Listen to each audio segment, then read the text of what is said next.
हम आपको विद्युत धारा के प्रभाव बता रहे थे, इलेक्ट्रिक करंट के इफेक्ट ऑफ इलेक्ट्रिक करंट। जो विद्युत धारा है, इलेक्ट्रिक करंट है, ये 3 प्रभाव डालता है। जो पहला प्रभाव है ऊष्मीय प्रभाव, थर्मल इफेक्ट। दूसरा प्रभाव है चुंबकीय प्रभाव, मैग्नेटिक इफेक्ट। और तीसरा जो प्रभाव है वो रासायनिक प्रभाव होता है, केमिकल इफेक्ट। तो इस प्रकार आप बोल सकते हो effect of electric current 3 types. पहला thermal effect of electric current, magnetic effect of electric current and chemical effect of electric current. 3 प्रकार के। मैंने आपको ऊष्मीय प्रभाव में बताया था कि जब किसी चालक तार में विद्युत धारा का प्रवाह होता है तो चालक तार गर्म हो जाता है, इसे ही बोलते हैं ऊष्मीय प्रभाव विद्युत धारा का। इस ऊष्मीय प्रभाव पर कई उपकरण बने हैं, जैसे विद्युत बल्ब है। विद्युत बल्ब आप में इलेक्ट्रिक करंट डालते हो तो गर्म होता है कि नहीं। इलेक्ट्रिक प्रेस बना है, बाल सुखाने वाला ड्रायर है, ये सब विद्युत धारा के ऊष्मीय प्रभाव पर आधारित उपकरण है। इसी तरह चुंबकीय प्रभाव भी होता है। जब किसी चालक तार में हम विद्युत धारा का प्रवाह करते हैं तो उसके चारों ओर चुंबकीय क्षेत्र स्थापित हो जाता है, अर्थात वो चुंबक बन जाता है। यही है चुंबकीय प्रभाव। तीसरा होता है रासायनिक प्रभाव, केमिकल इफेक्ट। केमिकल इफेक्ट पढ़ने से पहले आपको 2-3 बातें याद रखनी पड़ेगी। आप जानते हैं जो लिक्विड होता है, पदार्थ की 3 अवस्थाएं होती है, ठोस, द्रव, गैस। जो लिक्विड होती है द्रव, इसको हम उसकी चालकता के आधार पर, कंडक्टिविटी के आधार पर 2 भागों में बांट देते हैं। एक वे द्रव जिसमें विद्युत धारा का प्रवाह नहीं होता है, इसे बोलते हैं विद्युत अनअपघट्य, नॉन इलेक्ट्रोलाइट। इसमें विद्युत धारा का प्रवाह नहीं होता है। लेकिन दूसरे प्रकार में ऐसे द्रव को रखा गया है जिसमें विद्युत धारा का प्रवाह आसानी से हो जाता है। ऐसे द्रव को हम लोग विद्युत अपघट्य या इलेक्ट्रोलाइट के नाम से जानते हैं। इसके 3 एग्जाम्पल बहुत सर्वविदित है। अम्ल का विलयन, जलीय विलयन।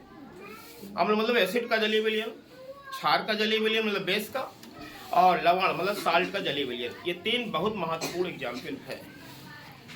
इसके बाद इसमें रासायनिक प्रभाव में क्या होता है, जब किसी अम्ल, क्षार या लवण जो भी विद्युत अपघट्य हैं, उनके जलीय विलयन में हम विद्युत धारा का क्या करते हैं, प्रवाह करते हैं। तो जैसे हमने, ये आपका अम्ल है, ये सोडियम हाइड्रोक्साइड, ये क्षार है, और NaCl ये आपका लवण है, साल्ट है, ये अम्ल है, एसिड।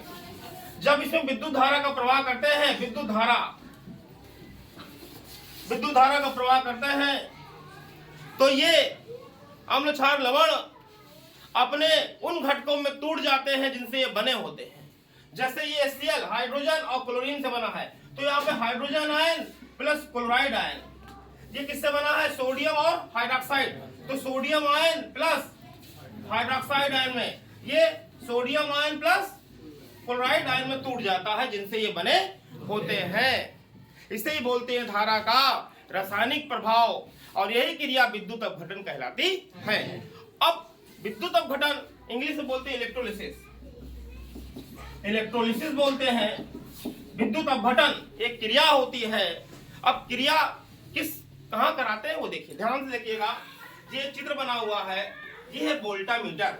देखिए वोल्टामीटर एंड वोल्ट मीटर में डिफरेंस है। वोल्टा और वोल्ट मीटर से हम किसी परिपथ में 2 सिरों के बीच विभवांतर का मापन करते हैं, पोटेंशियल डिफरेंस का मापन करते हैं।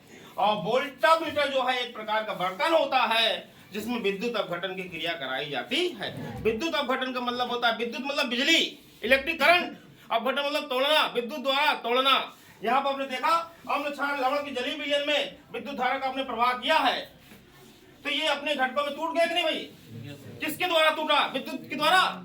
तो इस क्रिया को बोलते हैं विद्युत अपघटन। क्या बोलते हैं? कोई दिक्कत? और विद्युत अपघटन जिस बर्तन में कराते हैं उसे बोलते हैं वोल्टामीटर। इस वोल्टामीटर में एक बर्तन होता है जिसमें इलेक्ट्रोलाइट या विद्युत अपघट भरा होता है। उसमें 2 राड क्षण डाल देते हैं जिसे इलेक्ट्रोड बोलते हैं। इलेक्ट्रोड, ये इलेक्ट्रोड 2 प्रकार के होते हैं, कैथोड और एनोड। कैथोड माइनस और एनोड प्लस होता है। समझ आ गया? कोई दिक्कत? याद कर लीजिएगा, ठीक है। ये द्रव